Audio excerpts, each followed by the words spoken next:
12:08 del día, seguimos en Radio Exitosa 95.5 de la FM, soy Rosana Cueva y ahora vamos a hablar respecto a las reglas de juego de lo que va a tener que ser el proceso electoral, que ya está prácticamente a puertas, ya entre octubre y en diciembre tendría que estar haciéndose la convocatoria, entiendo.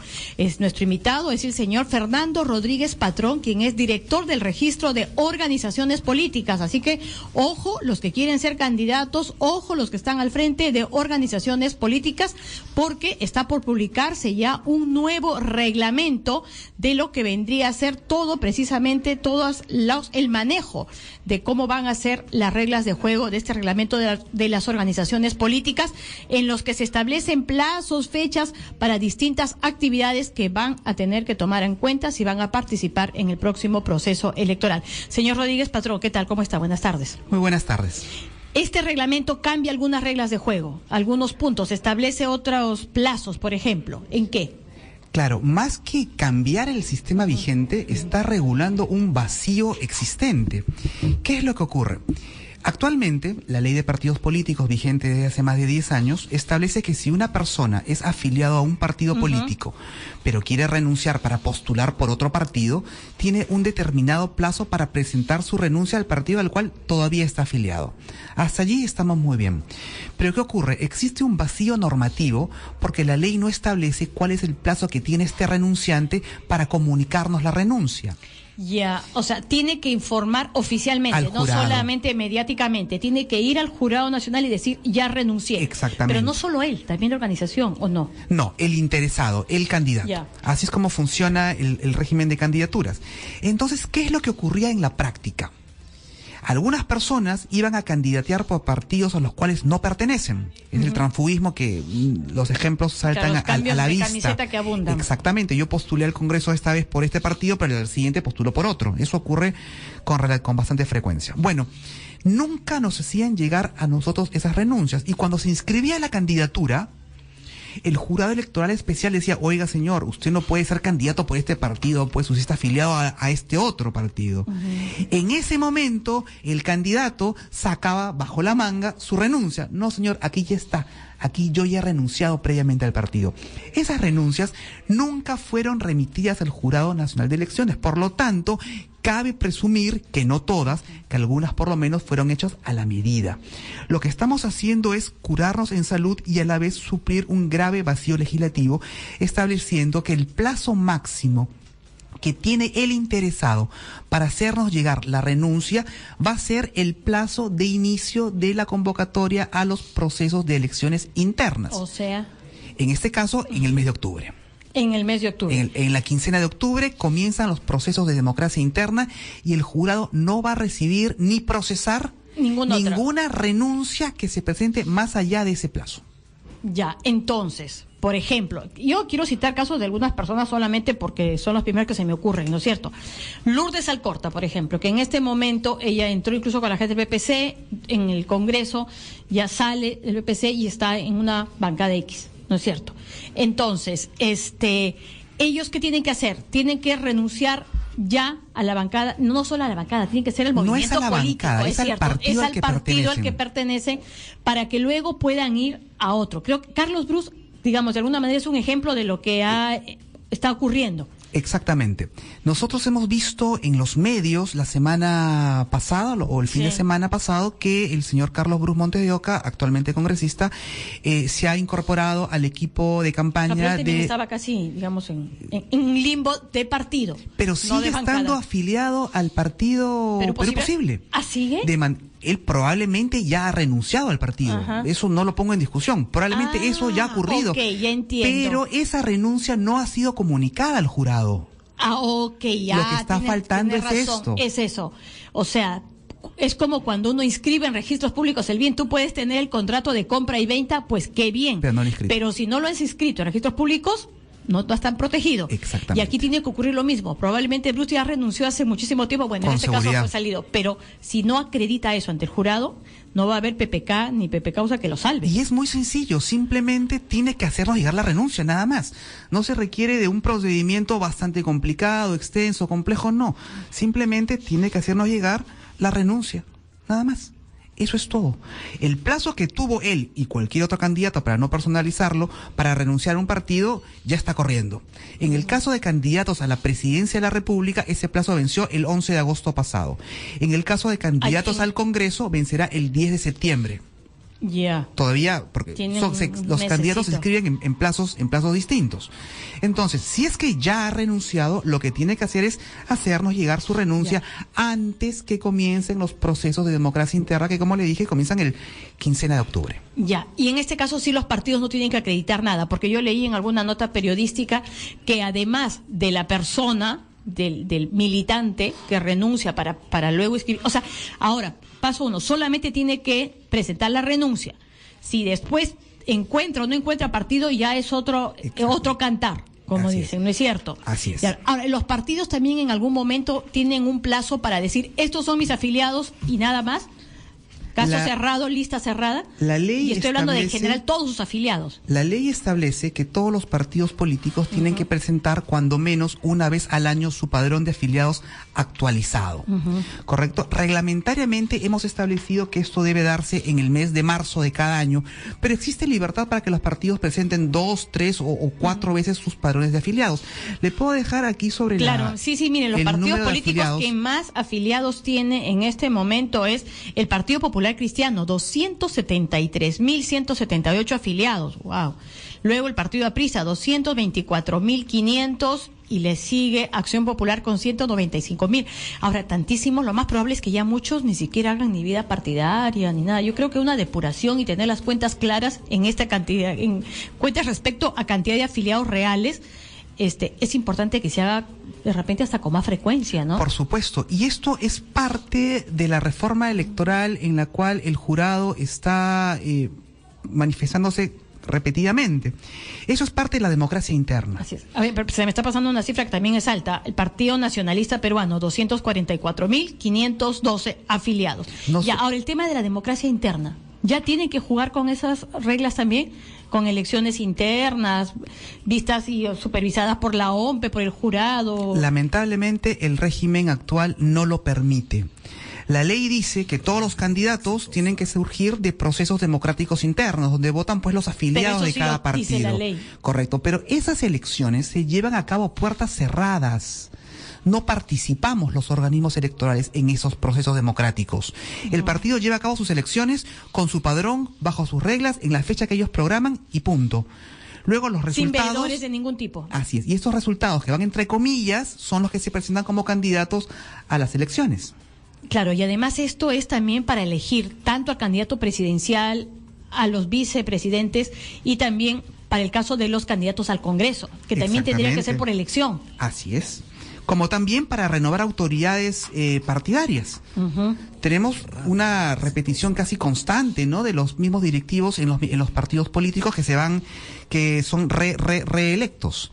Los organismos electorales deberíamos participar en los procesos de democracia interna. Los tres: la RENIEC llevando a cabo el padrón de afiliados, la OMPE organizando el proceso y el jurado proclamando resultados y resolviendo las controversias, que son los roles que nos corresponden. Y además eso es lo que se ve también en varios países, ¿no? Y mira, uno de los casos que tiene una cobertura siempre fuerte es en el caso de Estados Unidos, ¿no? Cuando se ve incluso que dentro del Partido Demócrata, 2 candidatos con fuerza, ¿no? La vez anterior estaba Hillary Clinton, ¿no?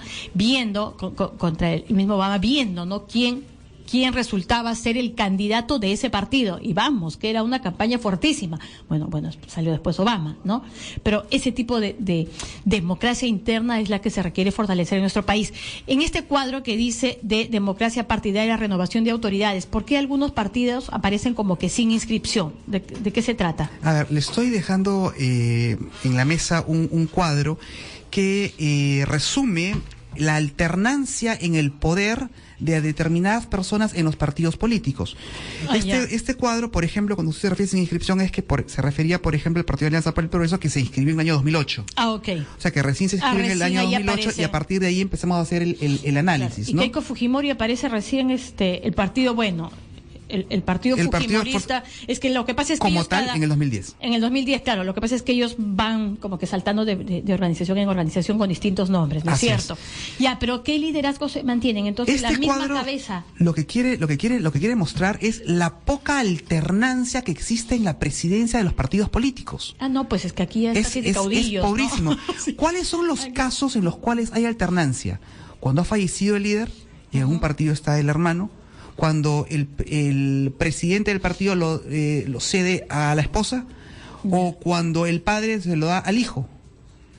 A ver, es el caso de Perú Patria Segura, por ejemplo, el caso del congresista ingeniero Rayardo a favor de su hijo Renzo Rayardo. Ah, ya. ¿No? Esos son los cambios en los que en esos partidos han habido cambios. Claro. Bueno, en el PPC de repente ha habido más, ¿no? En el Partido Popular Cristiano y en Acción Popular sí han habido elecciones internas que han motivado cambios de directivos, cambio de presidentes. Pero esto no es mayoría. Estamos hablando de casos lamentablemente ¿Y aislados. hay la presidencia y la secretaría general? En algunos partidos sí. Sí, por ejemplo, en el caso del APRA, cuando Jorge del Castillo estaba al frente, él era que secretario general, no es que tuviera la presidencia. El presidente del partido era el señor Alan García Pérez y tenían una secretaría general colegiada, que era el actual congresista Mauricio Mulder, el congresista del Castillo y no recuerdo el nombre del tercer miembro. Pero eran tres personas, tres secretarios colegiados. Ya, pero entonces, a ver, estamos viendo en el caso de, por ejemplo, Acuña Peralta, en el caso de Alianza por el Progreso. También, ¿no? Podríamos decir que desde que se fundó único. ese partido es el único presidente. Es el único. Luego, bueno, estábamos lo de Cambio 90, de que el partido de Aprisa, bueno, Alan García también ya bastantes años. Somos Perú. ¿Y ahora en qué está Somos Perú? Bueno, está Fernando Andrade, ¿no? Han habido elecciones, los hemos enterado por medios de prensa, pero aún no se han inscrito los resultados. Claro. ¿No? Después, es que eso es lo que pasa. O sea, la sensación que nos deja y lo que se proyecta desde aquí es que es casi como que tu feudo, tu club o tu pues qué cosa, tu grupito que es tuyo, ¿no? Por ejemplo, muy personalista, muy de mi propiedad. Nosotros tenemos que Somos Perú tiene más de 100.000 afiliados. De acuerdo a los reportes que tenemos, tiene 108.754 afiliados. Habría que ver cuántos votaron por en esta Fernando elección. Andrade, así es. Así es. Bueno, y Yehude ¿cuánto tiene? Porque también Yehude está ahí también 2009, 2011. El Partido Humanista 2003. Peruano tiene, déjeme ver aquí, tiene muy pocos afiliados, 8.363. Habrá Pero que también, él es reelecto cada 2 años, ¿no es verdad? Sí.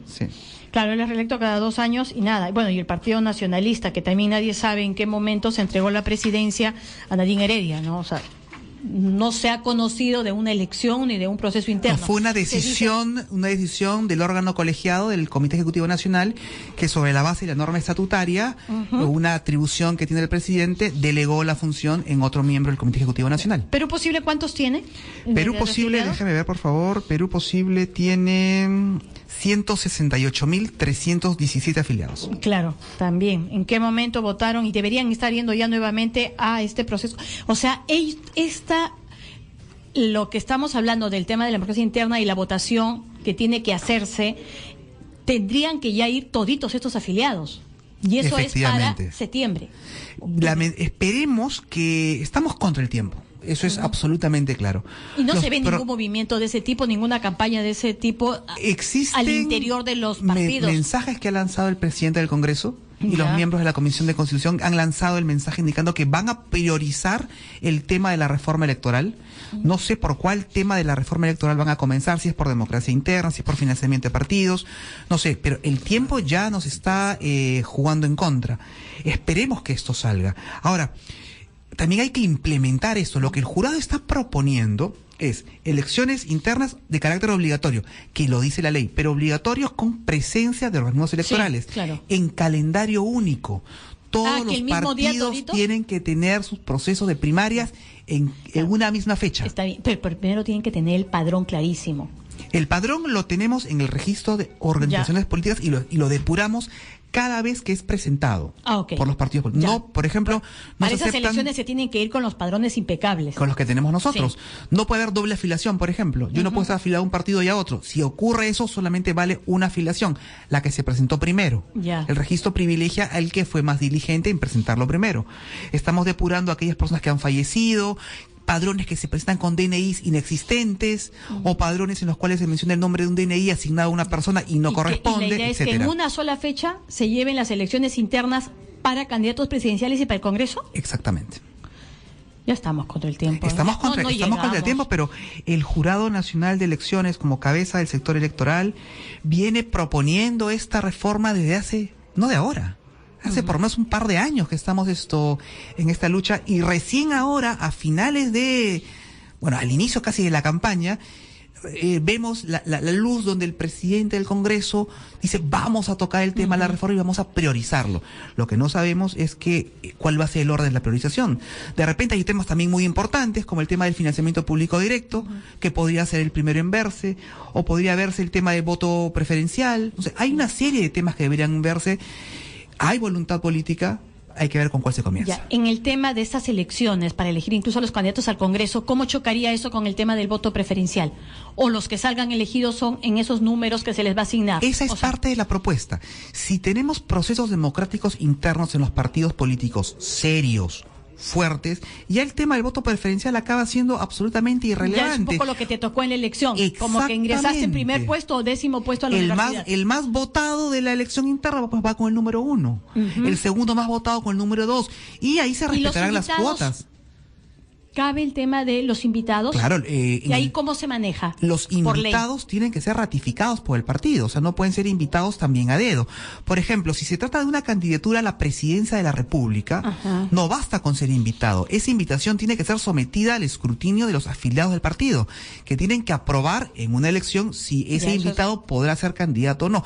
Eso no existe a nivel congresal, pero sí existe en el plano de presidente y vicepresidentes de la República. En el caso de la candidatura de Alan García del gobierno anterior, él fue acompañado del almirante Gianpietri y de esta otra señora de Arequipa como invitados. Como invitados, ¿no es cierto?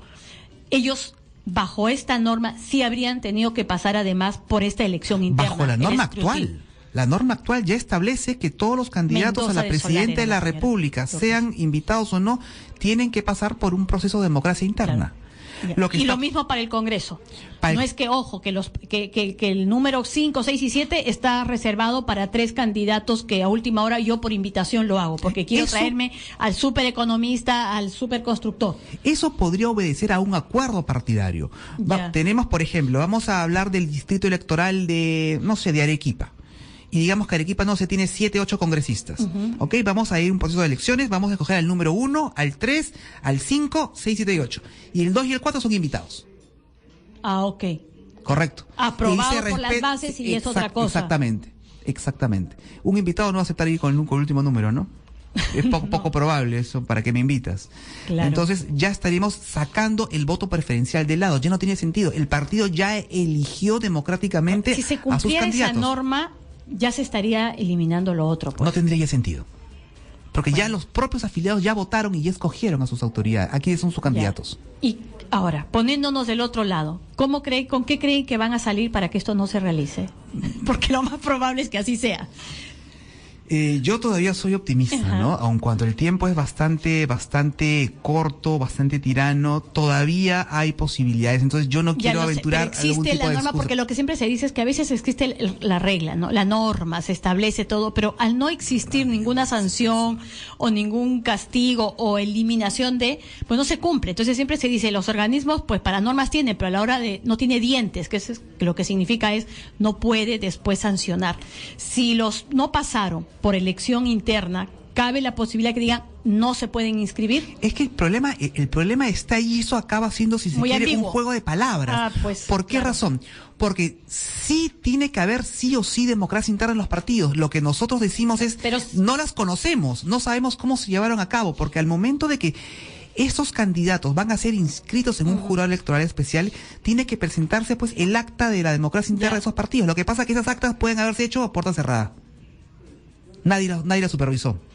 Nadie la vigiló. ¿Con qué padrón se votó?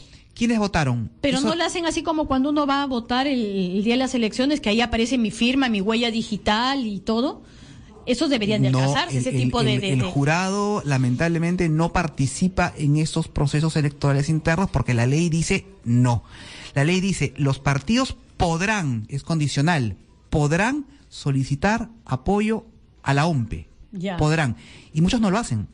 Y los que le piden el apoyo a OMPE le piden apoyo logístico. Oye, dame cédulas, cabinas de votación, sí. Ese apoyo, pero ese no es el apoyo que realmente se quiere. Claro, claro. Lo que se quiere es algo más, que haya una organización desde una convocatoria, inscripción de candidatos, tatuaje de candidatos, depuración del padrón, día de elección, impugnación de resultados, escrutinio y candidatos. Eso es lo que queremos. Pero lo que tenemos al final es solamente lo último, los candidatos. Ahí está el acta, claro, lo que normalmente, digamos, se pega y al final en un proceso de elección, ese es el resultado y punto. Y con ese puntaje entró. ¿Y quién da fe de eso? El propio partido. Uy, cuantísimos. ¿Y ahora cuántos partidos hay? ¿Más de 20? 21 partidos actualmente. 21 partidos. Pero es para la inscripción de partidos sí todavía hay plazos, ¿no? El registro va a cerrar en el mes de febrero, el 10-11 de febrero del próximo año, porque esa es la fecha en que se inscriben candidatos al Congreso de la República, esa es la fecha que legalmente el registro cierra. El registro cierra, o sea, hasta ese día se pueden inscribir. Hasta ese día se podrían inscribir partidos, sí, efectivamente. ¿La cifra de cuántas son las firmas? Casi medio millón, 493,000 y centavos. Oh, ya, pero hay varias quejas de eso. Dicen que es muy alto. ¿En la región es muy alto? Digamos, frente a Argentina, Chile, Colombia. Es un porcentaje. Pero es un porcentaje que es así como un estándar internacional. Sí. Es más, hay legislaciones que contemplan 5%. Ya. En algún momento el Perú también tuvo 5%. El número de firmas que se requiere es un requisito de varios, no es el único. Quizás es el más complicado para el partido de superarlo. Claro, yo he estado conversando aquí con dos personas que obviamente tenían la aspiración de tener su partido político y me decía, esa cifra que han puesto es inalcanzable, es dificilísima de cumplir, en verdad esa es la principal valla. Probablemente lo sea, pero hay 21 partidos inscritos, lo que significa que sí han podido superar ese número de firmas. Aquí el tema pasa por establecer requisitos realmente importantes. Hay muchos partidos que llegan a tener sus 400.000 firmas y el día de la elección no tienen ni 5.000 votos. Entonces, ¿dónde quedaron esas firmas? Yo creo las firmas tampoco se pueden repetir respecto a inscripciones anteriores, ¿o sí? Frente a otras candidaturas de otros partidos. O sea, si yo firmé por un partido, ya no puedo firmar por otro. Es solamente por una agrupación política. Entonces, lo que se busca es establecer requisitos que busquen la solidez de los partidos. Por ejemplo, tener comités a nivel nacional. Que los comités funcionen permanentemente. Por ejemplo, y eso no se ha tocado. Eso es parte de la propuesta que ha establecido el jurado. Bien, bueno, tenemos para rato, y vamos a ver si los plazos se cumplen. Confiemos, como dice usted, no vamos a ser optimistas en este sentido y a ver si logramos que haya democracia interna al interior de los partidos políticos y sobre todo con miras a un proceso electoral que va a ser bien complicado, ¿no? Así es. Bien, nuestro invitado ha sido Fernando Rodríguez Patrón, director del Registro de Organizaciones Políticas, conocido como el ROP del Jurado Nacional de Elecciones. Gracias por haber estado con nosotros. Gracias a ustedes. Bueno, nosotros son las 2:31, nos vamos a una pausa en Radio Exitosa 95.5 de la FM y regresamos para conversar con Juan Belit, analista internacional, sobre la apertura o reapertura de la Embajada de Estados Unidos en Cuba después de 54 años. Ya volvemos. 54 años, ya volvemos.